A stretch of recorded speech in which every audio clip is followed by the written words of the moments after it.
அனைவருக்கும் வணக்கம். இந்த வீடியோவில் என்ன பார்க்க போகிறோம் அப்படின்னா, இந்தியன் பாலிட்டிக்கோட இன்ட்ரடக்ஷன் தான் பார்க்க போகிறோம். ஓகேங்களா? இன்ட்ரடக்ஷன்னா ஜஸ்ட் இது இன்ட்ரடக்ஷன் மட்டும் இல்லை, இதுலேருந்து கொஸ்டின் வராதா அப்படின்னு கேட்டால் கண்டிப்பாக கொஸ்டின் வரும். இதை பேஸ் பண்ணி ஸ்டேட்மெண்ட் டைப்பு கொஸ்டின்ஸ் கேட்பாங்க. கொடுத்துருக்கிற 4 ஸ்டேட்மெண்ட்டில் 2 ஸ்டேட்மெண்ட் நம்மளுக்கு தெரியல அப்படின்னா ஹிஸ்ட்ரி என்ன அப்படிங்கிறத நம்ம பார்க்காம விட்டுருப்போம். அதனால் நம்மளுக்கு தெரியாமல் இருந்திருக்கலாம். ஓகேங்களா? அதனால் இந்த டாபிக் ஒரு முக்கியமான டாபிக் தான். அதாவது ஓவராலாக ஒரு அண்டர்ஸ்டாண்டிங்காக தான். ஓகேங்களா?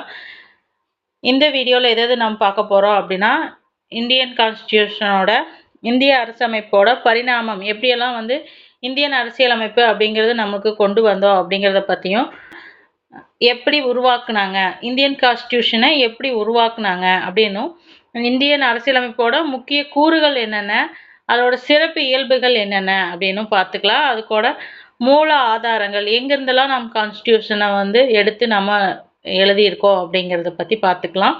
இந்த டாபிக் ப்ரிலிமினரிஸ்க்கு மட்டும் கிடையாது, மெயின்ஸுக்கு கவர் ஆகக்கூடிய டாபிக் தான். ஓகேங்களா? இந்த டாபிக் எதெல்லாம் வரும் அப்படின்னு பார்த்தோம்னா, குரூப் 1 ப்ரிலிமினரிஸில் வரும், மெயின்ஸில் வரும். கண்டிப்பாக இது வரக்கூடிய டாப்பிக்கு. குரூப் 2 ப்ரிலிமினரிஸ்லையும் வரும், மெயின்ஸ்லேயும் வரும். ஓகேங்களா?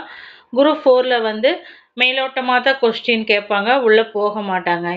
படிக்கும்போது தெளிவாக படிச்சுட்டோம் அப்படின்னா தான் எந்த மாதிரி கொஸ்டின் கேட்டாலும் ஆன்சர் பண்ணணும். அதுக்காகத்தான் சிலபஸில் இந்தியன் கான்ஸ்டியூஷன் அரசியலமைப்பு அப்படின்னு மட்டும் ஹைபன் கோட்டு அடுத்து முகவுரைன்னு கொடுத்துருப்பான்.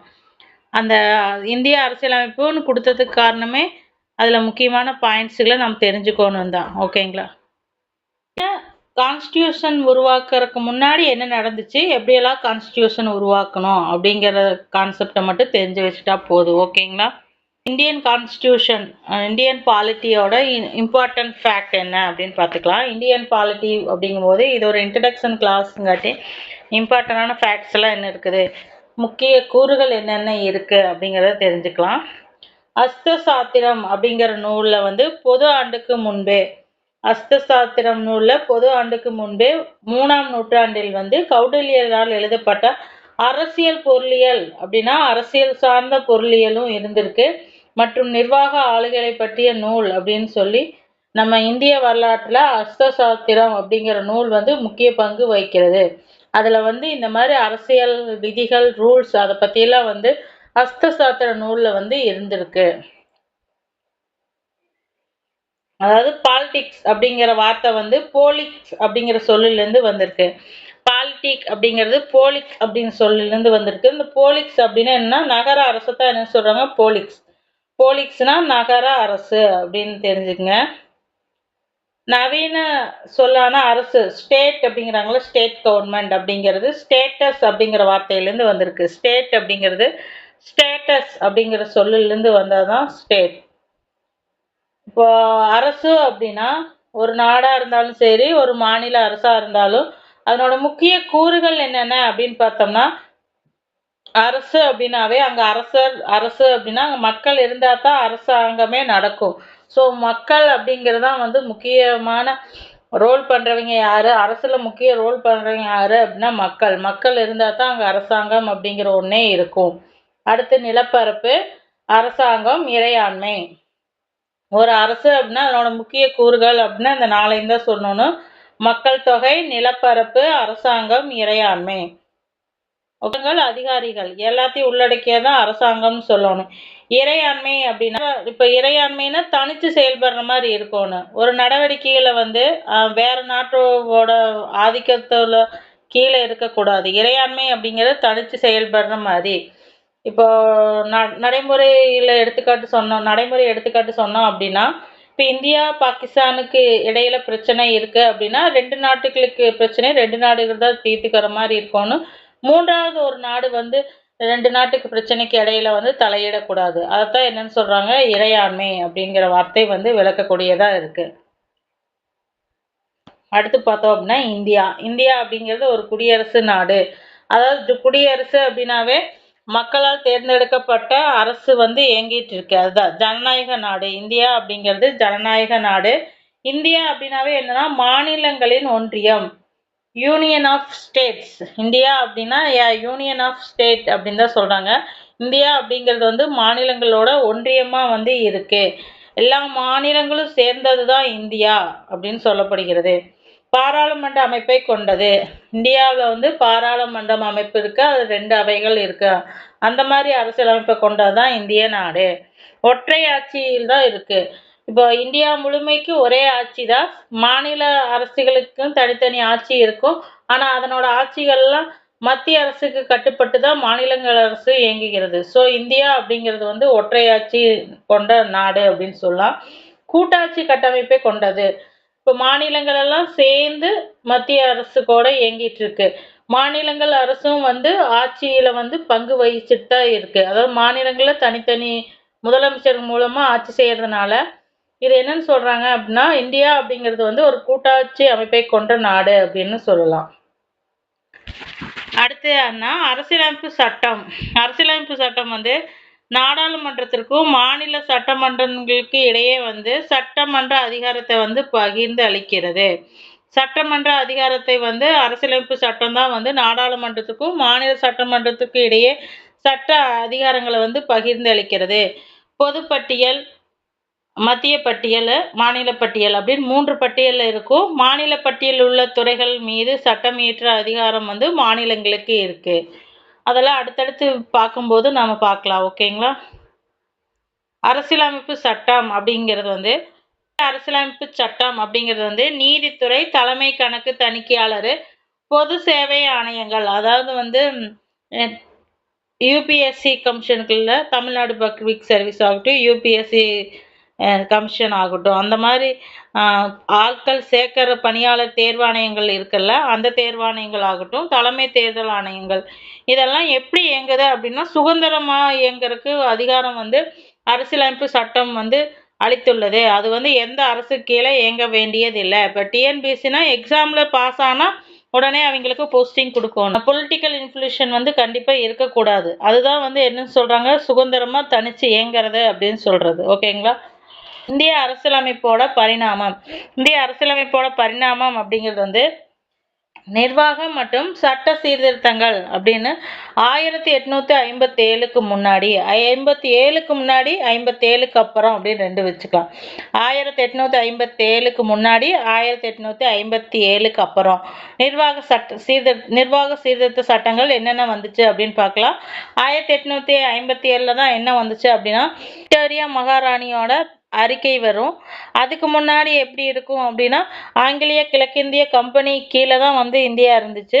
அந்த விக்டோரியா மகாராணியோட அறிக்கைக்கு பின்னாடி ஆங்கிலேய கிழக்கிந்திய கம்பெனி அப்படிங்கிறத வந்து மூடிட்டு நேரடி கட்டுப்பாட்டு கீழே இந்தியாவை கொண்டு வந்துடுவாங்க. அதனால் 1857க்கு முன்னாடி என்னென்ன சீர்திருத்த சட்டங்கள் ஏற்றினாங்க, அதுக்கப்புறம் அப்படின்னு சொல்லி 2 வகையாக பிரிக்கலாம். இது வந்து சுதந்திரத்துக்கு முன்னாடி எப்படியெல்லாம் இந்தியாவில் வந்து அரசமைப்புகள்லாம் இருந்துச்சு அப்படின்னு எப்படியெல்லாம் இந்தியாவில் அரசமைப்பு இருந்துச்சு அப்படின்னு தெரிஞ்சுக்கணும் அப்படிங்கிறதுக்காகத்தான். 1873ஆம் ஆண்டு ஒழுங்குமுறை சட்டம். 1873 ஒழுங்குமுறை சட்டம் 7 கிழக்கிந்திய கம்பெனி ஆட்சி கீழே பிரிட்டிஷ் நாடாளுமன்றம் கொண்டு வந்துட்டாங்க. 1873 ஒழுங்குமுறை சட்டம் வந்து 7 கிழக்கிந்திய கம்பெனியின் ஆட்சியை வந்து பிரிட்டிஷ் நாடாளுமன்றத்திற்கு கீழே 7 கிழக்கிந்திய கம்பெனிகள் வந்திருக்காங்க. அவங்களோட அதிகாரத்தையெல்லாம் பிரிட்டிஷ் நாடாளுமன்றத்திற்கு கீழே கொண்டு வந்துடுறாங்க. வங்காள ஆளுநர் வந்து கல்கத்தா, பம்பாய், மெட்ராஸ் ஆகிய 3 மாகாணங்களுக்கும் கவர்னர் ஜெனரலாக மட்டும் ஆளுநராக இருந்தவங்கள கல்கத்தா, பம்பாய், மெட்ராஸ், வங்காளம் இந்த 3 கல்கத்தா, பம்பாய், மெட்ராஸ் 3 மாகாணங்களுக்கும் கவர்னர் ஜெனரலாக வந்து நியமிக்கப்படுறாங்க. முதல்ல யாரை நியமிக்கிறாங்க? வாரன் ஹேஸ்டிங்கை தான் வந்து கவர்னர் ஜெனரலாக முதல்ல நியமிக்கிறாங்க. முதல் கவர்னர் ஜெனரல் யாரு அப்படின்னா வாரன் ஹேஸ்டிங் தான் முதல் கவர்னர் ஜெனரல்.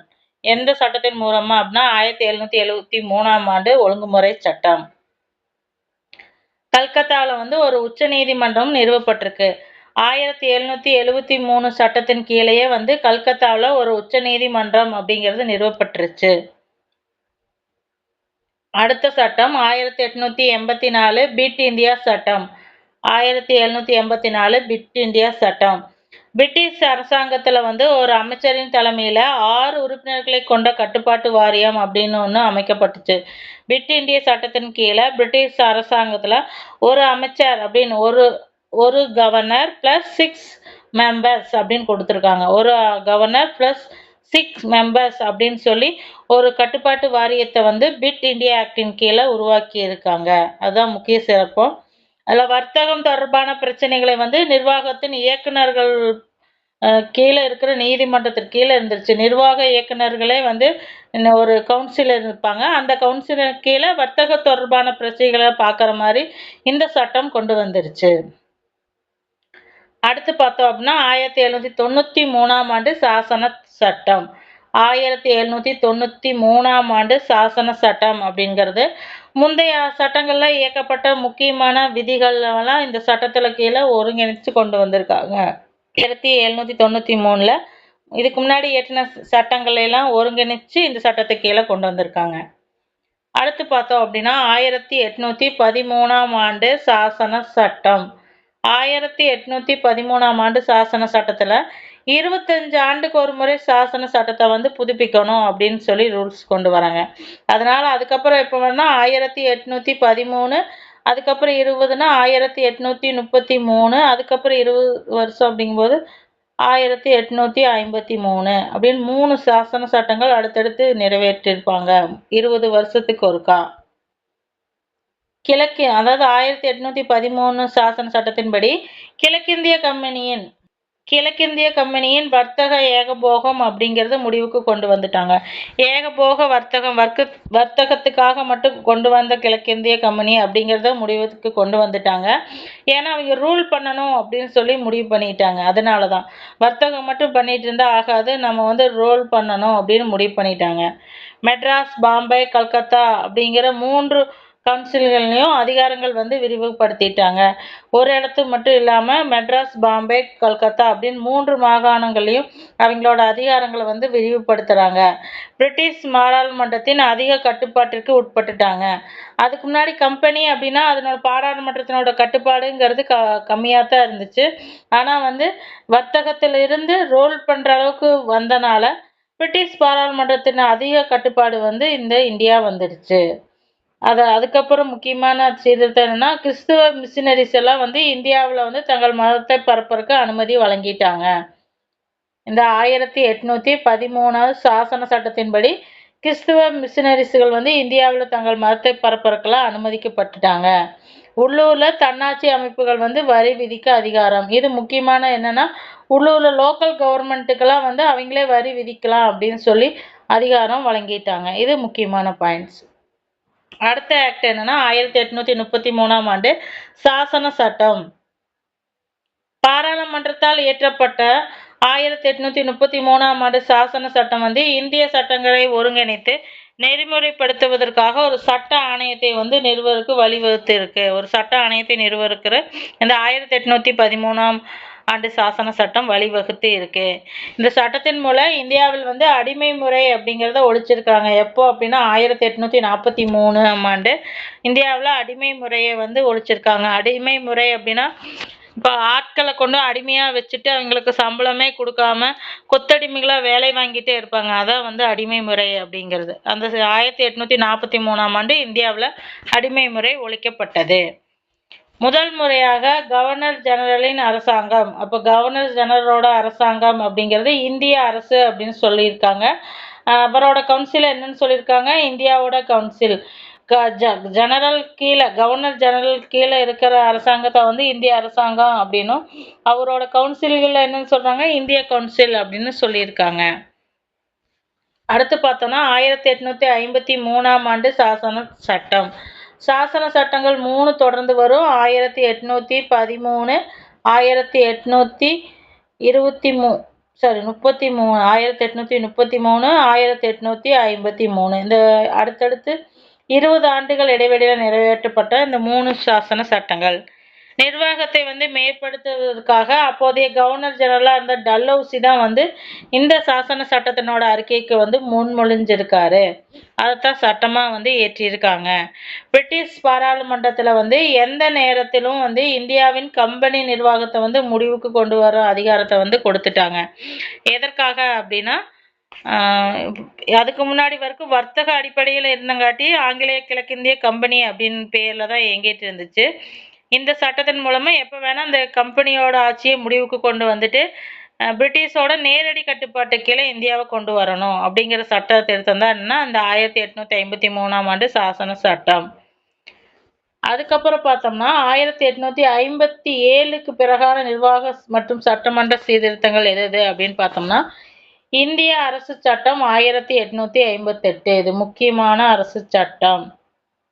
இந்திய அரசு சட்டம். அதுக்கு முன்னால சாசன சட்டம் அப்படின்னு சொல்லி இருந்துச்சு. இந்திய அரசு சட்டம் அப்படிங்கிறது 1858 தான் முதல்ல கொண்டு வராங்க. எதனால அப்படின்னா 1857ல இந்தியாவில் வந்து பெருங்கழகம் வந்து ஏற்படுது. இராணுவ வீரர்கள்லாம் கழகத்தில் ஏற்படுத்துறாங்க. அதில் அடக்கி ஒடுக்குனாலும் அதனோட விளைவாகத்தான் வந்து பிரிட்டிஷ் பாராளுமன்றத்தில் வந்து இந்திய அரசு சட்டம் அப்படிங்கிறது ஒன்று நிறைவேற்றுறாங்க. பிரிட்டிஷ் அரசாங்கத்தோட நேரடி ஆட்சியின் கீழே இந்திய நிர்வாகத்தோட முதல் சட்டம் கொண்டு வந்துடுறாங்க. 1858ஆம் ஆண்டு இந்த சட்டம் வந்து நடைமுறைக்கு வந்திருக்கு. இந்தியா கவுன்சில் அப்படின்னு அழைக்கப்படுறதுல 15 உறுப்பினர்களை கொண்ட ஒரு வெளியுறவு செயலாளர் இருப்பாரு. ஒரு கவர்னர் பிளஸ் 15 உறுப்பினர்கள், 15 நபர்கள் வந்து இந்த இந்திய கவுன்சில் அப்படிங்கிறதுல இருப்பாங்க. இந்தியாவில் வந்து நிர்வாகத்திற்கான அனைத்து அதிகாரங்களும் வெளியுறவு செயலாளர் அப்படின்னு அழைக்கப்படுறவர்கிட்டயே பொறுப்பு கவர்னர் ஜெனரல் கீழே இருந்துச்சு. இந்தியாவோட நிர்வாகம் மற்றும் அனைத்து அதிகாரங்களும் வெளியுறவு செயலாளர் அப்படின்னு சொல்லப்படுறதுல அவர் கவர்னர் ஜெனரல் கிட்ட தான் இருந்திருக்கு. வெளியுறவு செயலாளர் யாருக்கு கட்டுப்பட்டவர் அப்படின்னு பார்த்தோம்னா பிரிட்டிஷ் நாடாளுமன்றத்திற்கு கீழே கட்டுப்பட்டவராக இருந்திருக்காரு. பிரிட்டிஷ் நாடாளுமன்றத்திற்கு கட்டுப்பட்டவர் தான் யாரு அப்படின்னா வெளியுறவு செயலாளர், கவர்னர் ஜெனரல். அடுத்து பார்த்தோம் எந்த ஆக்ட்னா இந்திய கவுன்சில் சட்டம் 1861. இந்திய கவுன்சில் சட்டம் 1861 இந்தியாவின் அரசமைப்பு வரலாற்றின் ஒரு முக்கியமான மைல்கல் அப்படின்னு சொல்லப்படுகிறது. எதனால அப்படின்னு பார்த்தோம்னா இந்திய மக்களின் பிரதிநிதிகளை தனது விரிவாக்கப்பட்ட கவுன்சிலுக்கு நியமிக்கிறது. அதாவது அதுக்கு முன்னாடி வரைக்கும் ஆங்கிலேயர் மட்டும்தான் வந்து அரசாங்கத்துல பங்கு வகிச்சிட்டு இருந்தாங்க. ஆனா இந்த இந்திய அரசு சட்டம் வந்து 1860, அதாவது இந்திய கவுன்சில் சட்டம் 1861 மூலமா இந்தியாவோட மக்கள் பிரதிநிதிகளும் வந்து கவுன்சில் உறுப்பினர்களா சேர்றதுக்கு இந்த சட்டம் வந்து அனுமதி வழங்கி இருக்கு. கவர்னர் ஜெனரல் வந்து கவுன்சிலின் சட்ட அதிகாரங்களை பரவலாக்கி அவற்றை வந்து பம்பாய் மற்றும் மெட்ராஸ் அரசாங்கங்களுக்கும் வழங்கியிருக்காரு. ஆனால் வந்து போதுமான பிரதிநிதித்துவம் வந்து வழங்கப்பட்டுச்சா அப்படின்னா அது வந்து கேள்விக்குறிதான். ஏன்னா சட்டம் ஏற்றுனாங்க, இந்திய மக்களுக்கும் பிரதிநிதித்துவம் முக்கியத்துவம் அப்படி கொடுப்போம் அப்படின்னு. ஆனால் போதுமான அளவு பிரதிநிதித்துவம் வந்து இந்திய மக்களுக்கு கொடுக்கப்படவில்லை. அதுதான் வந்து உண்மை. அடுத்து இந்திய கவுன்சில் சட்டம் 1892. இந்த சட்டத்தின்படி மாகாணங்கள்ல வந்து அதிகாரப்பூர்வமற்ற உறுப்பினர்கள்னு சொல்லி இருப்பாங்கல்ல, அதாவது அரசாங்கத்துல பங்கேற்காத சும்மா அன்அஃபிஷியல் ஆஃபீஸர்ஸ் எல்லாம் இருந்திருக்காங்க. அவங்களெல்லாம் வந்து பல்கலைக்கழகங்கள், மாவட்ட வாரியங்கள், நகராட்சிகள், ஜமீன்தார்கள் போன்ற உள்ளூர் அமைப்புகளால் பரிந்துரைக்கப்பட்டவர்களால் நியமிக்கப்படலாம் அப்படின்னு சொல்லி அனுமதி வழங்கியிருக்காங்க. இந்த சட்டத்தின்படி அதாவது பிரதிநிதிகளை வந்து உள்ளூர் அரசாங்கத்தின் உறுப்பினர்கள் அவங்க யாரை பரிந்துரைக்கிறாங்களோ அவங்கள வந்து நியமிக்கலாம் அப்படிங்கிறதுக்கு அனுமதி வந்து இந்திய கவுன்சில் சட்டம் 1892 அனுமதி வழங்கியிருக்காங்க. இதான் வந்து முக்கியமான பாயிண்ட்ஸ். அடுத்து பார்த்தோம் அப்படின்னா இது முக்கியமான பாயிண்ட்ஸ். மார்லி சீர்திருத்தம், மிண்டோ மார்லி மார்லி மிண்டோ சீர்திருத்தம், மிண்டோ மார்லி சீர்திருத்தம். இதை வந்து ரிஃபார்ம் நாம வச்சுங்க. மிண்டோ மார்லி சீர்திருத்தம் அப்படிங்கிறது அப்படின்னு நாம வச்சுங்க. 1909 மிண்டோ மார்லி சீர்திருத்தம் 1909. இந்தியாவோட கவர்னர் ஜெனரலா இருந்தவங்க யாரு? இந்தியாவோட வெளியுறவு செயலாளரா இருந்தவர் யாருன்னா மார்லி. வைஸ்ராயா இருந்தவர் யாருன்னா மிண்டோ. இவங்க 2 பேர்த்தோட பரிந்துரையைத்தான் வந்து இந்த இந்திய கவுன்சில் சட்டம் 1999 வந்து நிறைவேற்றி இருக்காங்க. அவங்களோட பரிந்துரைகளா 1999ஆம் ஆண்டு இந்திய கவுன்சில் சட்டத்தின் மூலம் செயல்படுத்தப்பட்டு இருக்கு. இந்திய கவுன்சில் உறுப்பினர்களின் எண்ணிக்கையை வந்து உறுப்பினர்களின் எண்ணிக்கை 16 அப்படிங்கிறதுல இருந்து 60 வந்து உயர்த்தி இருக்காங்க. முதல் முறையாக முஸ்லிம் சமூகத்தின் தனி பிரதிநிதித்துவத்தை வந்து வழங்கியிருக்காங்க. இதுல வந்து இந்தியர்களுக்குன்னு தனி பிரதிநிதித்துவம் இருந்திருக்கு. அதுல முஸ்லிம்களுக்காக தனி பிரதிநிதித்துவம் வந்து வழங்கியிருக்காங்க. இந்த மிண்டோ மார்லி சீர்திருத்தத்தின் மூலம் முஸ்லிம்களுக்கு பிரதிநிதித்துவம் வழங்கப்பட்டது. இது முக்கியமான பாயிண்ட்ஸ். அடுத்து பார்த்தோம் அப்படின்னா இந்திய அரசு சட்டம் 1915. முந்தைய இந்திய அரசாங்க சட்டங்களை ஒருங்கிணைத்து தான் இந்த இந்திய அரசு சட்டம் 1915 வந்து கொண்டு வந்திருக்காங்க. இந்திய அரசு சட்டம் 1919. மாண்டேக் ஜேம்ஸ் போர்டோட சீர்திருத்தங்கள் அப்படின்னு சொல்லுவாங்க. 1919 இந்திய அரசு சட்டத்தை என்னன்னு சொல்லுவாங்க? மாண்டேகுடு எம்எஸ். அந்த எம்எம் சீர்திருத்தமும் எம்எஸ் சீர்திருத்தமும் முக்கியம். அது இன்னும் மிண்டோமாலி சீர்திருத்தம். இது வந்து மாண்டேகு ஜேம்ஸ் போர்டு சீர்திருத்தம். ஆண்டு வந்து அது 1909, இது 1919. மாண்டேகு மற்றும் ஜேம்ஸ் போர்டு ஆகியோர் வந்து 1919ஆம் ஆண்டு இந்திய அரசு சட்டத்திற்கான முன்மொழிவுகளை வந்து வழங்கியிருக்காங்க. அதன்படி பார்த்தோம்னா முக்கியமான சீர்திருத்தங்கள் என்னென்ன அப்படின்னு பார்த்தோம்னா, பொதுப்பணி ஆணையம் அப்படிங்கிறது உருவாக்கப்பட்டுச்சு. அதாவது பணியாளர் தேர்வாணையத்துக்குன்னு சொல்லி ஒரு அமைப்பை உருவாக்கியிருக்காங்க. மத்திய ஆள்சேர்ப்பு பொது சேவை ஆணையம் வந்து உருவாக்கியிருக்காங்க. எப்போ அப்படின்னா 1926லயே வந்து சென்ட்ரல் கவர்மெண்ட்டுக்குன்னு ஆள் எடுப்பாங்களா, அதுக்குன்னு தனி பணியாளர் தேர்வாணையத்தை வந்து உருவாக்கியிருக்காங்க. மாகாணங்களில் இரட்டை ஆட்சி முறையை வந்து அறிமுகப்படுத்தியிருக்கு. மாகாணங்களில் இரட்டை ஆட்சி முறையை அறிமுகப்படுத்தப்பட்ட ஆண்டு வந்து 1919. மாண்டேகு ஜேம்ஸ் போர்டோட சீர்திருத்தங்கள். ரத்து செஞ்சது எதுனா இந்திய அரசு சட்டம் தான் வந்து ரத்து செய்யும். முதல் முறையாக பெண்களுக்கு வந்து வாக்களிக்கும் உரிமை வந்து வழங்கப்பட்டிருக்கு. பெண்களுக்கு வாக்களிக்கும் உரிமை வந்து மாண்டேகு ஜேம்ஸ் போர்ட் சீர்திருத்தத்தின் மூலமா பெண்களுக்கு வாக்களிக்கும் உரிமை அப்படிங்கிறது வழங்கப்பட்டிருக்கு. மத்திய பட்டியல் இருக்குல்ல, அப்பவே வந்து மத்திய பட்டியல், மாகாண பட்டியல் 2 பட்டியல் இருந்திருக்கு. மத்திய பட்டியல்களில் வந்து மாற்றப்பட்ட பட்டியல், ஒதுக்கப்பட்ட பட்டியல் அப்படின்னு சொல்லி 2 பிரிவா பிரிச்சிருக்காங்க. இதுல மாற்றப்பட்ட பட்டியல் அப்படிங்கிறது வந்து முக்கியமானது அப்படின்னு இருக்கிற மாதிரியும், ஒதுக்கப்பட்டது அப்படின்னா சில முக்கியத்துவம் இல்லாதது இருக்கு. அந்த மாதிரி பட்டியல்களுக்கு தான் வந்து இந்தியர்களுக்கு கீழே கொடுத்துருக்காங்க. அந்த மாதிரி துறைகளுக்கு தான் இந்தியர்களை நியமிச்சிருக்காங்க. அதாவது முக்கியத்துவம் இல்லாத துறைகளை வந்து இந்தியர்களுக்கு வழங்கியிருந்தாங்க, பாகுபாடு காட்டி. மாகாண பட்ஜெட்டை வந்து மத்திய பட்ஜெட்டில் வந்து பிரிச்சுட்டாங்க. மாகாணத்துக்குன்னு தனி பட்ஜெட் போட ஆரம்பிச்சிட்டாங்க. மத்திய பட்ஜெட்லேருந்து அதை பிரித்து மாகாணத்திற்குன்னு தனியாக பட்ஜெட் போட ஆரம்பிச்சிட்டாங்க.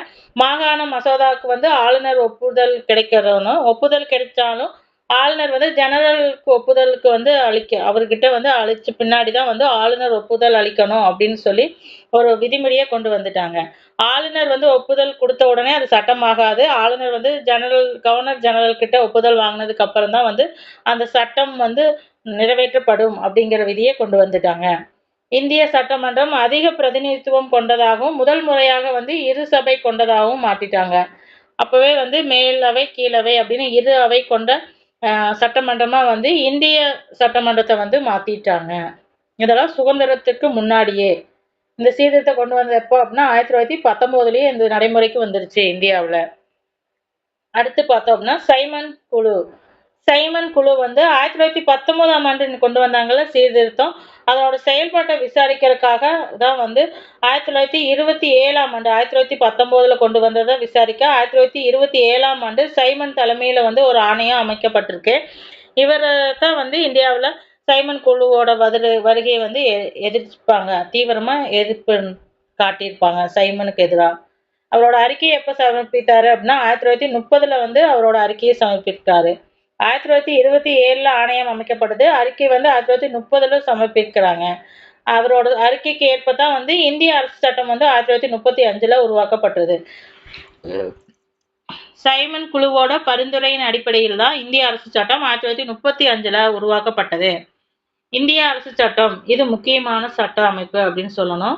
ஏன்னா இது குட்டி கான்ஸ்டியூஷன் மாதிரி தான் இந்திய அரசு சட்டத்தை வந்து உருவாக்குனாங்க. இந்தியாவோட வந்து ரூல் பண்ணுறக்கு, அதாவது இந்தியாவில் ஆட்சி நடத்துறதுக்கு என்னென்ன விதிமுறைகள் வேணும், என்ன அரசமைப்பு வேணும் அப்படின்னு சொல்லி விதிகளை வகுத்து தொகுத்து ஒரு குட்டி கான்ஸ்டியூஷன் மாதிரி தொடர்ந்து வெளியிட்டதா எது அப்படின்னா இந்த இந்திய அரசு சட்டம் 1935ஆம் ஆண்டு. இதில் வந்து 321 பிரிவுகள் இருந்திருக்கு. 10 அட்டவணைகள் வந்து கொண்டு நீண்ட மற்றும் விரிவான ஒரு ஆவணமா வந்து இந்த இந்திய அரசு சட்டம் அப்படின்னு சொல்லி இருந்திருக்கு. மாகாணம் மற்றும் மாநிலங்கள்ல கொண்ட ஒரு கூட்டமைப்பை வந்து இந்த சட்டம் வந்து பரிந்துரைத்திருக்கு. மாகாணம் இருக்கணும், அதுல எல்லா மாநிலங்களும் சேர்ந்த ஒரு அரசமைப்பை வந்து இந்த சட்டம் பரிந்துரைத்திருக்கு. மத்திய மாகாணங்களுக்கு இடையில சட்டமன்ற அதிகாரங்களை வந்து பிரித்திருக்குது. மையத்தின் நிர்வாக அதிகாரம் வந்து கவர்னர் ஜெனரலிடமே இருந்திருக்கு. 1929ஆம் ஆண்டு சைமன் கமிஷனால் வாக்குறுதி அளிக்கப்பட்ட டொமினியன் அந்தஸ்து, இங்கிலாந்தோட கட்டுப்பாட்டு இல்லாம தன்னாட்சி அதிகாரம் கொண்ட அரசு அப்படிங்கிற அந்தஸ்தை வந்து சைமன் குழு இந்தியாவுக்கு வழங்குவோம் அப்படின்னு சொல்லி அவங்க வாக்குறுதி அளிச்சாங்க. ஆனா அந்த வாக்குறுதி வந்து இந்த இந்திய அரசு சட்டம் அப்படிங்கிறதுல இடம்பெறவில்லை. சைமன் குழு வாக்குறுதி அளிச்சாலும் அந்த முக்கிய அம்சம் இந்த சட்டத்துல இடம்பெறவில்லை. அடுத்து பார்த்தோம் அப்படின்னா கிரிப்ஸ் மிஷன். கிரிப்ஸ் தூதுக்குழு வந்திருப்பாங்க. மார்ச் 1942 பிரிட்டிஷ் அமைச்சரவையில் உறுப்பினரான ஸ்டெப்போர்ட் கிரிப்ஸ் அப்படிங்கிற ஒரு முன்மொழிகளோட குறித்த வரைவுரைகள் பிரகடனத்துல தான் வந்திருக்காரு. அவர் சில முன்மொழிவுகளை வந்து பிரிட்டிஷ் அரசாங்கத்திட்டிருந்து பெற்று இந்தியாவுக்கு வந்திருக்காரு. எப்போ அப்படின்னா 1942 கிரிப்ஸ் தலைமையிலான ஒரு குழு அப்படிங்கிறது இந்தியாவுக்கு வந்திருக்குது. அது பிரிட்டிஷ் அரசாங்கத்தோட முன்மொழிவுகளை வந்து கொண்டுட்டு வந்திருக்காரு.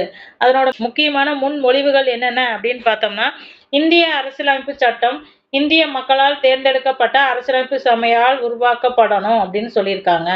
இந்திய அரசமைப்பு சட்டம் அப்படிங்கிறது வந்து இந்திய மக்களால் தேர்ந்தெடுக்கப்பட்ட அரசியலமைப்பு சபையால தான் உருவாக்கணும் அப்படின்னு சொல்லி முக்கியமான ஒரு அம்சத்தை கூறியிருக்கிறாங்க. அதுக்கடுத்தது அரசியலமைப்பிற்கு இந்தியாவுக்கு டொமினியன் அந்தஸ்து வழங்க வேண்டும். அரசியலமைப்பு வந்து இந்தியாவிற்கு டொமினியன் அந்தஸ்தை வந்து வழங்க வேண்டும். அரசியலமைப்பு இந்தியாவிற்கு டொமினியன் அந்தஸ்தை வழங்கணும் அப்படின்னு சொல்லியிருக்கு. அடுத்து பார்த்தோம்னா, மாகாணம் மற்றும் மாநிலங்களை உள்ளடக்கிய ஒரு இந்தியா ஒன்றியமாக இருக்க வேண்டும் அப்படின்னு. இந்தியா அப்படிங்கிறது மாகாணம் மற்றும் மாநிலங்களை உள்ளடக்கிய ஒன்றியமாக இருக்கணும் அப்படின்னு சொல்லி இந்த கிரிப்ஸ் தூதுக்குழுவோன அறிக்கை அப்படிங்கிறது வந்து குறிப்பிடுகிறது. இதெல்லாம் முக்கியமான பாயிண்ட்ஸ். 4வதா என்ன சொல்றாங்கன்னா, அரசியலமைப்பை ஏற்றுக்கொள்ளாத மாகாணங்களுக்கெல்லாம் அரசியலமைப்பை ஏற்றுக்கொள்றவங்க இந்தியாக்குள்ள சேர்ந்துக்கலாம். சப்போஸ் இந்த அரசியலமைப்பு பிடிக்கல அப்படின்னா நீங்க பிரிட்டிஷ் அரசாங்கத்திற்கு கீழே தனி அரசியலமைப்பு கொண்டு நீங்க செயல்படலாம் அப்படின்னு சொல்லி ஒரு பாயிண்டையும் வந்து கிரிப்ஸ் தூதுக்குழு அப்படிங்கிறது பரிந்துரைத்திருக்கு. அடுத்த முக்கியமான குழு என்ன? Cabinet mission plan. அமைச்சரவை தூதுக்குழு கேபினெட் மிஷன் பிளான் அப்படிங்கிறது மார்ச் 1946 அட்லி வந்து இங்கிலாந்தோட பிரதமர் அட்லி இருப்பார்ல, அவர் தான் வந்து பொறுப்பேற்றிருப்பாரு. அவர் வந்து இந்தியாவுக்கு வந்து ஒரு தூதுக்குழுவா அமைக்கிறாரு. குழு ஆளுநர்கள் கொண்ட ஒரு தூதுக்குழுவா இருக்கு. அதுல யாரெல்லாம் இருக்காங்கன்னா, பெத்தி கிளாரன்ஸ் அப்படிங்கிறாரு, ஸ்டெப்போர்ட் கிரிப்ஸ், அந்த தூதுக்குழுவிலையும் கிரிப்ஸ் இடம் பெற்றிருக்காரு, ஏவி அலெக்சாண்டர், இந்த 3 பேர் கொண்ட ஒரு அமைச்சரவை தூதுக்குழுவா வந்து அமைச்சிருக்காரு. இதன் மூலமா இந்தியாவுல வந்து அரசியலமைப்பை வந்து உருவாக்குறதுக்காகத்தான் இந்த குழுவை வந்து பிரிட்டிஷ் நாடாளுமன்றத்தின் பரிந்துரையில தான் ஏற்படுத்தி அனுப்பியிருப்பாங்க. இந்தியா வந்து நோக்கமே என்ன அப்படின்னு பார்த்தோம்னா, இந்த குழுவோட முக்கிய நோக்கம் என்ன அப்படின்னா, இந்தியாவில் விரைவில் சுதந்திரம் அடைய செய்து அரசியலமைப்பு சமய அமைப்பதற்கு உதவுறதான் இந்த குழுவோட முக்கிய நோக்கமா இருக்கு. அடுத்து பார்த்தோம் அப்படின்னா, இது historical elevation of the Indian constitution. Indian constitution வந்து எப்படி உருவாச்சு அப்படின்னு பார்க்கலாம். இது வந்து ஒரு ஓவர்வியூ மாதிரி தான். ஃபர்ஸ்ட் வந்து ஒழுங்குமுறை சட்டம் வந்து 1973 கொண்டு வராங்க. அதுக்கப்புறம் பிட் இண்டியன் ஆக்ட் வந்து 1784 கொண்டு வராங்க. அதுக்கப்புறம் சாசன சட்டம் 1813, சாசன சட்டம் 1833, சாசன சட்டம் 1853, 3 சாசன சட்டங்கள் வந்து வருது. அதுக்கப்புறம் 1858 விக்டோரியா பேரறிக்கை வரும். அதுக்கப்புறம் இந்திய அரசு சட்டம் அப்படின்னு நிறைவேற்றப்படுது. அதுக்கப்புறம் 1861 இந்திய கவுன்சில்கள் சட்டம் 1861, இந்திய கவுன்சில்கள் சட்டம் 1892 வருது. அதுக்கப்புறம் மிண்டோ மார்லி சீர்திருத்தம் 1909, மாண்டேகு ஜேம்ஸ் போர்டோட சீர்திருத்தம் 1919. 1919 மாண்டேகு ஜேம்ஸ் போர்டோட சீர்திருத்தத்துக்கு அப்புறம் இந்திய அரசு சட்டம் 1935 வருது. இது முக்கியமானது. மாகாணங்கள் இரட்டை ஆட்சியை வந்து ரத்து செய்யும். மாண்டேகு ஜேம்ஸ் போர்டோட சீர்திருத்தம் இரட்டை ஆட்சியை அறிமுகப்படுத்தும். இந்திய அரசு சட்டம் இரட்டை ஆட்சி முறையை ரத்து செய்யும்.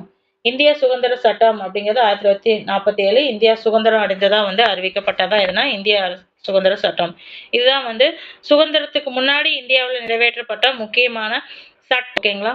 இதுல இருந்து கொஸ்டின் வரும். மேட்ச் த ஃபாலோயிங் மாதிரி கொடுத்து கேட்பாங்க. அதுக்காக ஓகே. அடுத்து பார்த்தோம் அப்படின்னா, இந்தியாவில் வந்து அரசியலமைப்பு உருவாக்குறாங்க. அதில் முக்கியமான டைம் லைன்கள் என்னென்ன அப்படின்னு பார்க்கலாம். இந்தியாவுக்குன்னு ஒரு அரசியலமைப்பு வேணும் அப்படிங்கிறது வந்து எப்ப இருந்து தொடங்குச்சு அப்படின்னு பார்த்தோம்னா 1906 சுயராஜ்யம் அப்படின்னு சொல்லி எனக்கு வேணும் அப்படின்னு திலகர் வந்து லாகூர் மாநாட்டில் முழங்கி இருப்பாரு. சுயராஜ்யமே எங்களோட முக்கிய பிரதான குறிக்கோள் அப்படின்னு சொல்லி திலகர் லாகூர் மாநாட்டில் 1906 வந்து முன்மொழிஞ்சிருப்பாரு. அதுல மறைமுகமா சுயராஜ்யம் அப்படிங்கும்போது எங்களுக்குன்னு தனியா அரசியலமைப்பு அரசாங்கம் வேணும் அப்படின்னு சொல்லுவாங்க. அதுல மறைமுகமா தான் இருக்கும்.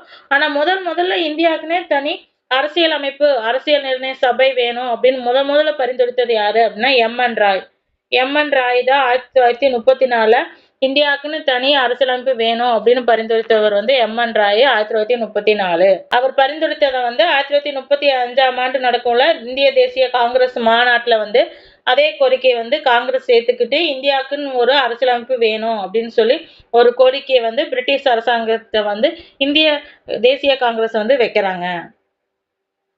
1940 ஆகஸ்ட் கொடையின் போது அரசியலமைப்பு கோரிக்கை அப்படிங்கிறது ஏற்றுக்கொள்ளப்பட்டது. அதாவது ஆகஸ்ட் ஆஃபர் அப்படின்னு சொல்லுவாங்க. அது ஆகஸ்ட் நன்கொடையில வந்து இந்தியாவுக்குன்னு ஒரு அரசியலமைப்பு வேணும் அப்படிங்கிற கோரிக்கையை வந்து பிரிட்டிஷ் அரசாங்கம் வந்து ஏற்றுக்கொண்டுட்டாங்க.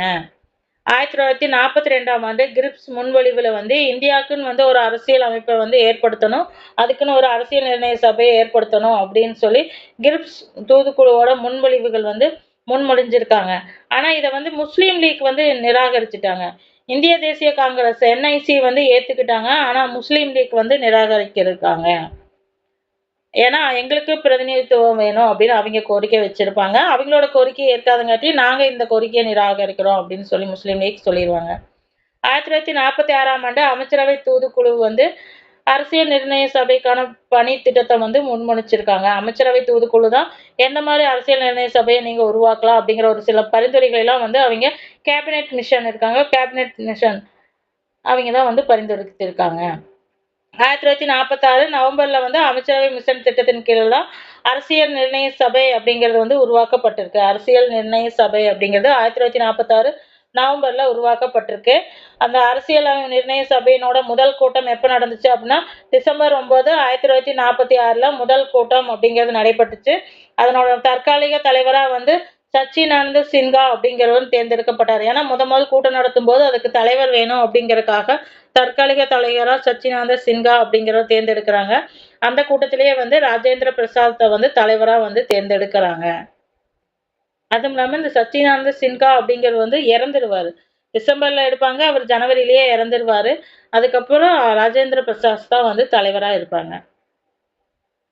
டிசம்பர் 13, 1946 நேரு வந்து ஒரு குறிக்கோள் தீர்மானத்தை வந்து முன்மொழிகிறாரு. டிசம்பர் 13, 1946 நேரு வந்து ஒரு குறிக்கோள் தீர்மானத்தை வந்து முன்மொழிகிறாரு. அந்த குறிக்கோள் தீர்மானம் தான் வந்து ஒரு மனதா வந்து ஜனவரி 22, 1947 ஏற்றுக்கொள்ளப்பட்டது. முகவுரை அப்படின்னு சொல்லப்படுவது நேருவோட குறிக்கோள் தீர்மானத்தை தான் வந்து முகவுரையா நம்ம கான்ஸ்டிடியூஷன்ல முன்னாடி இருக்கு. 1947 இந்திய சுதந்திர சட்டம் அப்படிங்கிறது நிறைவேற்றப்பட்டுச்சு. அதன்படி பார்த்தோம் அப்படின்னா அரசியல் நிர்ணய சபை வந்து ஒரு இறையாண்மை கொண்ட அமைப்பா மாற்றப்பட்டுச்சு. மற்ற நாடுகளோட ஆதிக்கம் அப்படிங்கிறது இருக்காது. அதுதான் வந்து அரசியல் நிர்ணய சபையோட இறையாண்மை அப்படின்னு சொல்லலாம். இந்தியாவில் வந்து முதல் நாடாளுமன்றம் அப்படிங்கிறது அமைக்கப்பட்டுச்சு. இந்திய சுதந்திர சட்டத்தின் மூலமா இந்தியாவில் வந்து முதல் நாடாளுமன்றம் தற்காலிக நாடாளுமன்றம் அப்படிங்கிறது ஒன்று அமைக்கப்பட்டுச்சு. ஏன்னா எலெக்ஷன் வந்து 1952 தான் வந்து நம்மளோட எலெக்ஷன் நடக்கும். ஆனால் 1946 பிரிட்டிஷ் இந்தியாவில் எலெக்ஷன் நடக்கும். அதனோட அடிப்படையில் தான் வந்து நேரு அப்படிங்கிறது நம்மளோட பிரதமராக வந்து செயல்பட்டு இருப்பாரு. 1949 நவம்பர் 26 1949 நவம்பர் 26 அரசியலமைப்பு வரைவு மீதான தீர்மானம் அப்படிங்கிறது நிறைவேற்றப்பட்டிருக்கு. 1949 நவம்பர் 26 அரசியலமைப்பு வரைவு மேல வந்து தீர்மானம் நிறைவேற்றப்பட்டுச்சு. ஒரு முகவுரை 395 பிரிவுகள் 8 அட்டவணை கொண்ட ஒரு அரசியலமைப்பு வந்து ஏற்றுக்கொள்ளப்பட்டுச்சு. எப்போ அப்படின்னா 1949 நவம்பர் 20 அரசியலமைப்பு நடைமுறைக்கு வந்தது ஜனவரி 26, 1950. இந்திய அரசியலமைப்பு ஏற்றுக்கொள்ளப்பட்டது எப்போ அப்படின்னா ஜனவரி 26, 1950. லாகூர் அமர்வுக்கு பின்னாடி 1930 ஜனவரி 24 பூரண சுவராஜ் அப்படிங்கிற தினத்தை வந்து ஜனவரி 26, 1930 வந்து கொண்டாடினாங்க. இந்தியாவோட தேசிய கொடியை ராவி நதிக்கரையில வந்து நேரு ஏற்றி கொண்டாடுவாரு. அதை வந்து நினைவு கூறுற வகையில தான் வந்து ஜனவரி 26 அப்படிங்கிறது வந்து இந்தியாவோட குடியரசு நாளா வந்து நம்ம ஏற்றுக்கொண்டுட்டு கொண்டாடிட்டு வரோம். 1949 நவம்பர் 26 அரசியலமைப்பு ஏற்றுக்கொள்ளப்பட்டுச்சுல. அந்த ஏற்றுக்கொள்ளப்பட்ட போது அதுல கையெழுத்தப்பட்ட உறுப்பினர்களின் எண்ணிக்கை எத்தனை அப்படின்னா 284 உறுப்பினர்கள் தான் வந்து கையெழுத்து இடுவாங்க. அதுல மொத்தம் 395 உறுப்பினர்கள் இருந்தாலும் அதுல கையெழுத்திட்ட உறுப்பினர்கள் எண்ணிக்கை வெறும் 284 உறுப்பினர்கள் தான் வந்து அரசியல் நிர்ணய சபையில கையெழுத்திடுவாங்க. அப்பனா மீதி உறுப்பினர்கள்லாம் வந்து அதுல எதிர்பார்த்தா இருந்திருக்காங்க. அரசியல் நிர்ணய சபையோட கூட்டம் அப்படிங்கிறது வந்து 12 தொகுதிகளா நடத்தி இருக்காங்க. அரசியல் நிர்ணய சபையோட கூட்டம் அப்படிங்கிறது 12 தொகுதிகளாக நடத்தியிருக்காங்க. தொகுதி 1 அப்படிங்கிறது வந்து டிசம்பர் 9 முதல் டிசம்பர் 23 வரைக்கும் இருந்திருக்குது. தொகுதி 1 அப்படிங்கிறது 1946 டிசம்பர் 9 முதல் டிசம்பர் 23 வரைக்கும் இருந்திருக்கு. தொகுதி 2 அப்படிங்கிறது ஜனவரி 20 டு ஜனவரி 25 1947 தொகுதி 2 நடத்திருக்கு. தொகுதி 3 அப்படிங்கிறது ஏப்ரல் 28லேருந்து மே 2 வரைக்கும் 1947 தொகுதி 3. தொகுதி 4ங்கிறது ஜூலை 14 டு ஜூலை 11 1947 தொகுதி 4. தொகுதி 5 ஆகஸ்ட் 14 டு ஆகஸ்ட் 30 வரைக்கும் 1947 தொகுதி 5. தொகுதி 6 ஜனவரி 27 1948 தொகுதி 6. ஜனவரி 27 1948 தொகுதி 6. தொகுதி 7 அப்படிங்கிறது வந்து நவம்பர் 4 1948 டு 8 ஜனவரி 1949 வரைக்கும். நவம்பர் டு ஜனவரி 49 வரைக்கும் தொகுதி 7 அப்படிங்கிறது கண்டினியூவா அதிக நாள் இந்த இதைத்தான் சொல்லணும். ஏன்னா ஜனவரி டிசம்பர் ஜனவரி 8 வரைக்கும் கிட்டத்தட்ட 2 மாதங்கள் வந்து அதனோட கூட்டம் அப்படிங்கிறது தொடர்ந்து நடைபெற்றுட்டு கரெக்ஷன் பண்ணிட்டே இருந்திருக்காங்க. தொகுதி 8 அப்படிங்கிறது மே 16 டு ஜூன் 16 1949. தொகுதி 8ங்கிறது மே 16 டு ஜூன் 16 1949. தொகுதி 9ங்கிறது June 30 to September 18 1949. June 30 to September 18 1949. தொகுதி 10ங்கிறது அக்டோபர் 6 டு அக்டோபர் 17. தொகுதி 10 அப்படிங்கிறது அக்டோபர் 6 டு அக்டோபர் 10 1949. தொகுதி 11ங்கிறது நவம்பர் 14 டு நவம்பர் 26 1949. தொகுதி 12 அப்படிங்கிறது ஜனவரி 24 1950 தொகுதி 12 அப்படிங்கிறதுனா அதில் அரசியலமைப்பு நிர்ணய சபையோட மீட்டிங் அப்படிங்கிறது நடந்திருக்கு. இந்திய அரசியலமைப்போட மூல ஆதாரங்கள். இந்தியாவோட அரசியலமைப்பு அப்படின்னா எடுத்த உடனே நம்மளுக்கான விதிகளை நம்மளே வந்து உருவாக்கிக்கிட்டோம். ஆனால் வந்து அது தானாக உருவாகல. நல்ல வளர்ந்த நாடுகளில் வந்து சிறப்பாக செயல்பட்டுட்டு வர அரசியலமைப்புகளோட முக்கிய கூறுகளை மட்டும் எடுத்து தான் வந்து நம்மளோட அரசியலமைப்பையும் நம்ம உருவாக்கியிருக்கோம். நம்ம நாட்டுக்குன்னு மட்டும் தனியாக கூறுகள் மட்டும் இல்லாமல் வளர்ந்த நாடுகளோட முக்கிய இயல்புகளை எடுத்து தான் நம்மளோட அரசியலமைப்புகளை நம்ம உருவாக்கியிருக்கோம். இந்திய அரசாங்க சட்டம் 1935. இந்திய அரசு சட்டம் 1935. அதுலேருந்து எந்த மாதிரி சிறப்பு கூறுகளை இந்திய அரசியலமைப்புக்கு எடுத்திருக்கோம் அப்படின்னு பார்த்தோம்னா, கூட்டாட்சியோட விதிகளை வந்து இந்திய அரசு சட்டம் 1935லேருந்து எடுத்திருக்கோம். ஆளுநர் பதவியை எடுத்திருக்கோம். நீதித்துறை சார்ந்தது இது எல்லாமே வந்து இந்திய அரசு சட்டத்திலேருந்து நாம் எடுத்திருக்கோம். அதுபோக பொது தேர்வாணையம் ஏற்படுத்துறது, நெருக்கடி கால விதிகள், நெருக்கடி காலத்தில் என்ன பின்பற்றக்கூடிய விதிகள், நிர்வாக விவகாரங்கள், இந்த டீட்டெயில்ஸ் எல்லாமே இந்திய அரசு சட்டம் 1935 இந்த முக்கியமான கூறுகளெல்லாம் எடுத்து நம்மளுடைய அரசியலமைப்பில் வந்து சேர்த்திருக்கோம்.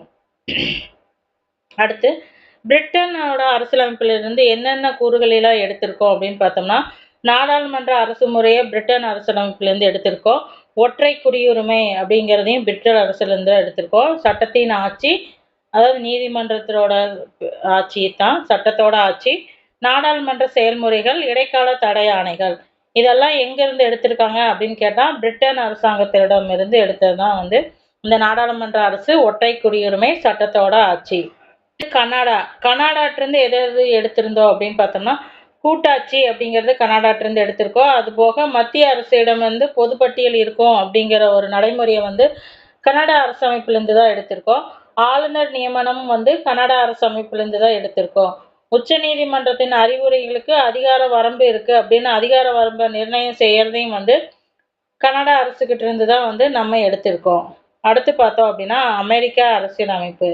அமெரிக்க அரசமைப்பிலேருந்து எந்தெந்த முக்கிய கூறுகளை எடுத்திருக்கோம் அப்படின்னா, அடிப்படை உரிமைகளை வந்து எடுத்திருக்கோம். நீதி சீராய்வு, இந்த முக்கியமான 2 பாயிண்ட்டுகளை ஞாபகம் வச்சுங்க. அமெரிக்க அரசியலமைப்பிலிருந்து எது எடுத்திருக்கோம்னா, அடிப்படை உரிமைகள், நீதி சீராய்வு. அதுபோக குடியரசுத் தலைவர் மீதான பதவி நீக்கம் எங்கிருந்து எடுக்கப்பட்டுச்சு அப்படின்னா அமெரிக்க அரசியலமைப்பிலிருந்து தான். உச்ச நீதிமன்றம் மற்றும் உயர்நீதிமன்ற நீதிபதிகள், துணை குடியரசுத் தலைவர், உயர்நீதிமன்ற நீதிபதிகள், துணை குடியரசுத் தலைவரோட பதவி நீக்கம் செய்முறையெல்லாம் எங்கிருந்து எடுத்தோம் அப்படின்னா அமெரிக்க அரசியலமைப்பிலிருந்து தான் நம்ம எடுத்திருக்கோம். அடுத்து பார்த்தோம்னா அயர்லாந்துகிட்ட இருந்து எதுனா அரசின் வழிகாட்டு நெறிமுறை. இது முக்கியமான பாயிண்ட்ஸ். அரசின் வழிகாட்டு நெறிமுறை எங்கிருந்து பெற்றோம் அப்படின்னா அயர்லாந்துகிட்ட இருந்து பெற்றிருக்கோம். அடுத்து ஆஸ்திரேலியா. ஆஸ்திரேலியாட்டிருந்து வணிகம் சம்பந்தப்பட்ட விதிகள் வந்து ஆஸ்திரேலியாட்டிருந்தும், வர்த்தக சுதந்திரம், வணிகம் வர்த்தகம் தான் ஆஸ்திரேலியாட்டிருந்து. இதில் ஆஸ்திரேலியாட்டிருந்து பெற்றுள்ள முக்கியமானது என்ன அப்படின்னா, நாடாளுமன்றத்தோட இரு அவைகளின் கூட்டு கூட்டம். இதை வந்து ஆஸ்திரேலியாட்டிருந்து நாம பெற்றிருக்கோம். இது முக்கியமான பாயிண்ட்ஸ், இது இம்பார்ட்டன்ட். அடுத்து ஜெர்மனி வெய்மர் அரசமைப்புலேருந்து எதை பெற்றிருக்கோம் அப்படின்னா, நெருக்கடி காலத்தில் வந்து அடிப்படை உரிமைகளை வந்து பறிக்கிறது வந்து ஜெர்மனி வெய்மர் அரசமைப்புலேருந்து தான் பெற்றிருக்கோம். நெருக்கடி காலத்தில் அடிப்படை உரிமைகளை பறிக்கிறது. Soviet union. சோவியத் யூனியன்லேருந்து எது எது பெற்றிருக்கோம் அப்படின்னா, அடிப்படை கடமைகள்.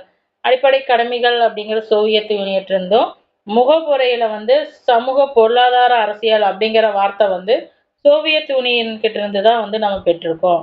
நீதியின் மாண்புகள் அப்படிங்கிறது, நீதிமன்றத்திற்குன்னு சில மாண்புகள் இருக்கல்ல, அரசியல் சாராமை இருக்கிறது, நடுநிலையா வகிக்கிறது, இந்த மாதிரி மாண்புகள் எல்லாம் எங்கேருந்து எடுத்திருக்கோம் அப்படின்னா சோவியத் யூனியன்லேருந்து தான் எடுத்திருக்கோம்.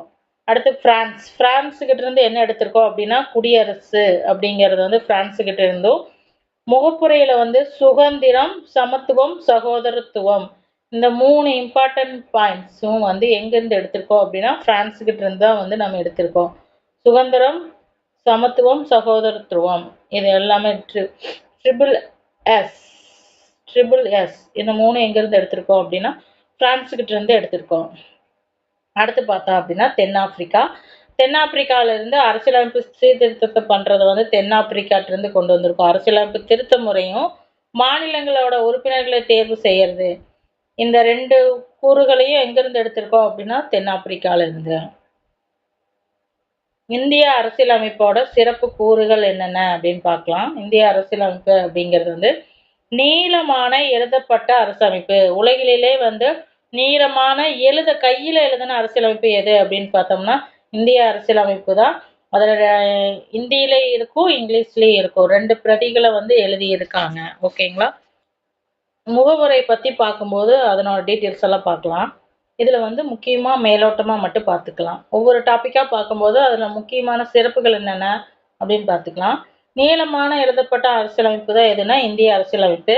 இது வந்து இறுக்கம், நெகிழ்வுத்தன்மை மற்றும் இரண்டுமே கொண்ட தனித்துவம். இறுக்கமும் இருக்கும், நெகிழ்வுத்தன்மையாக இருக்கும்.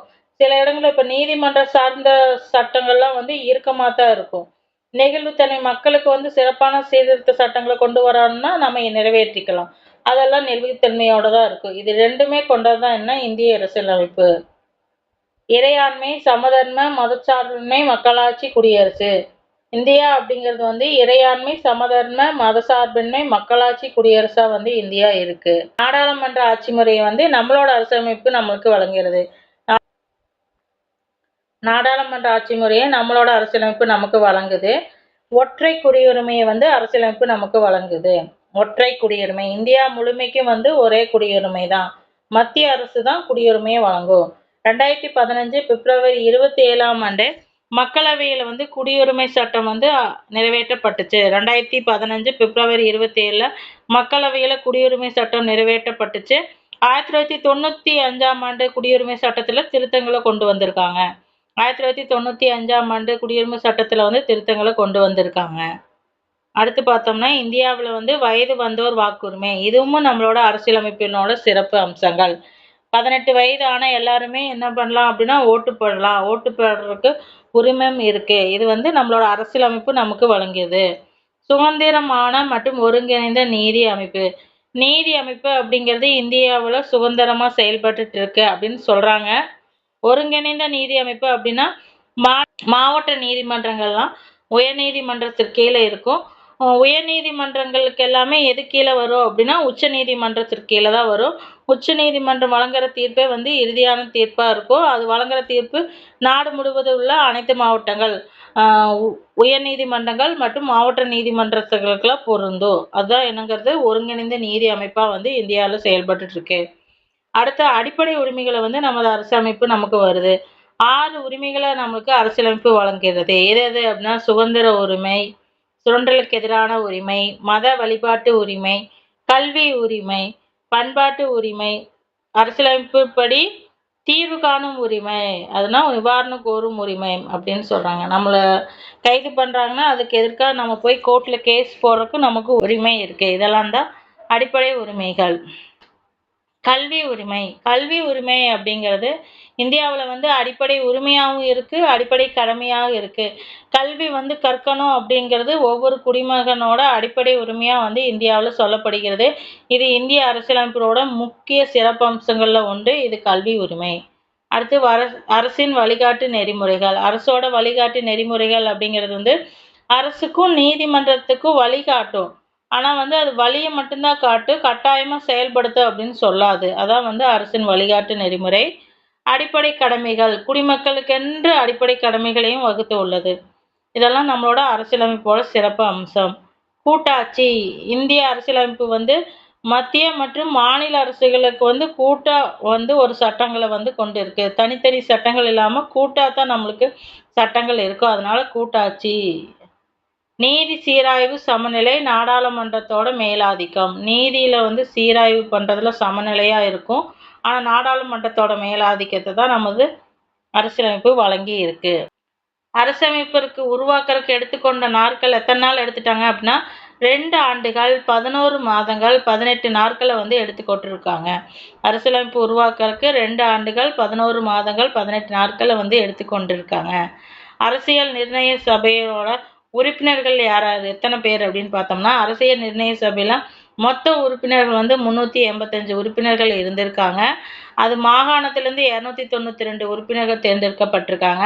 சுதேசிய அரசுகள்லேருந்து 93 உறுப்பினர்களும் சுதேச அரசுகள்லேருந்து 93 உறுப்பினர்களும் முதன்மை ஆணையர் 4 பேர் மொத்தம் 385 உறுப்பினர்கள் வந்து அரசியல் நிர்ணய சபைகளோட உறுப்பினர்களா இருந்திருக்கிறாங்க.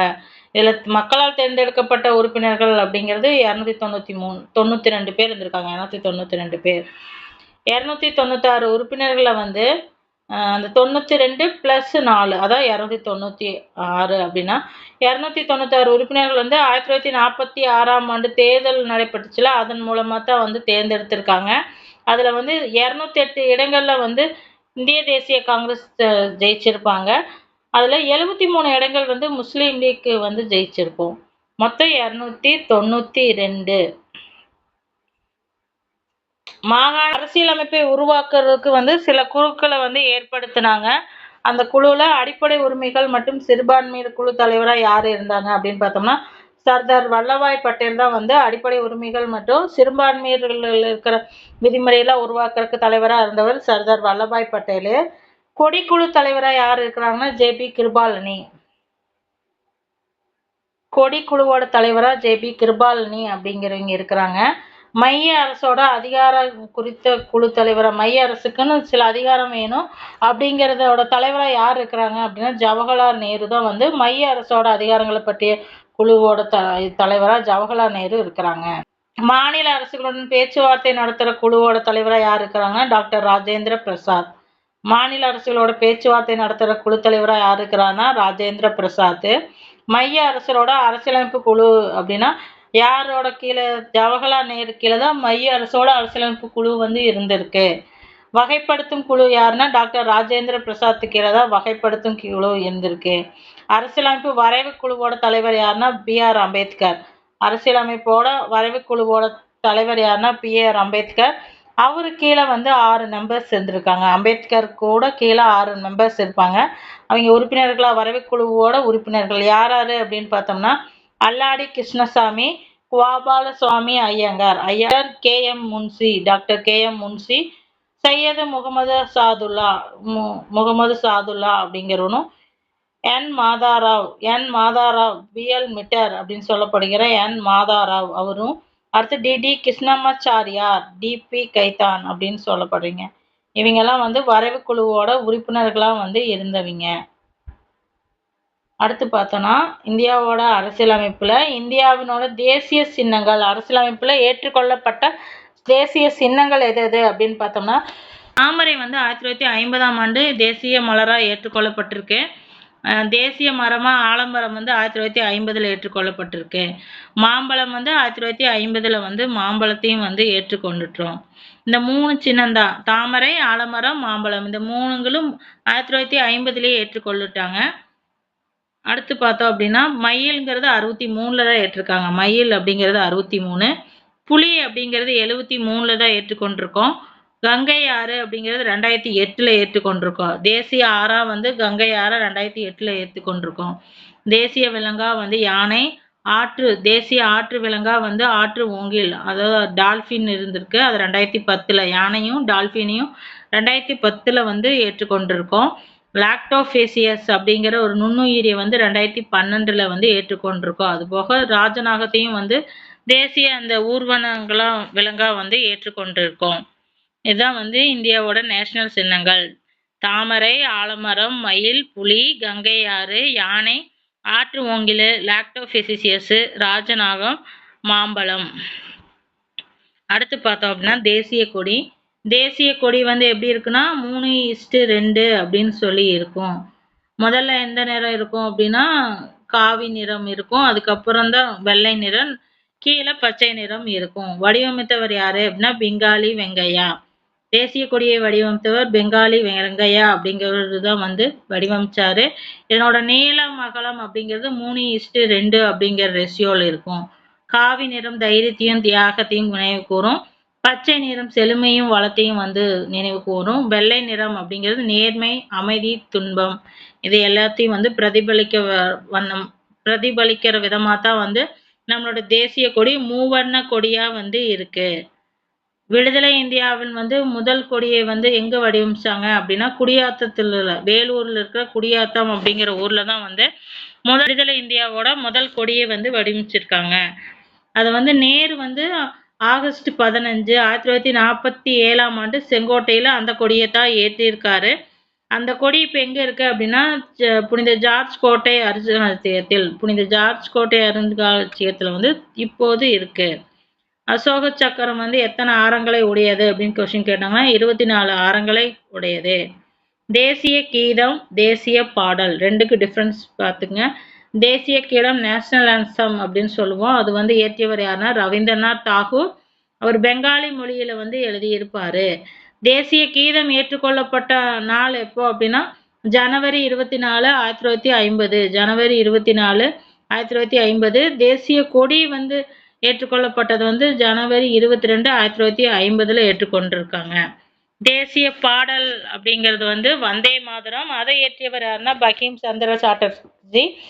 ஆனந்த மடம் அப்படிங்கிற நூல்ல வந்து அந்த பாடல் இடம்பெற்றிருக்கு. எதுனா வந்தே மாதரம். ஓகே, இதோட இந்த வீடியோ வந்து முடிச்சுக்கலாம். இம்பார்ட்டன்ட் பாயிண்ட்ஸ் மட்டும் பார்த்துருக்கோம்.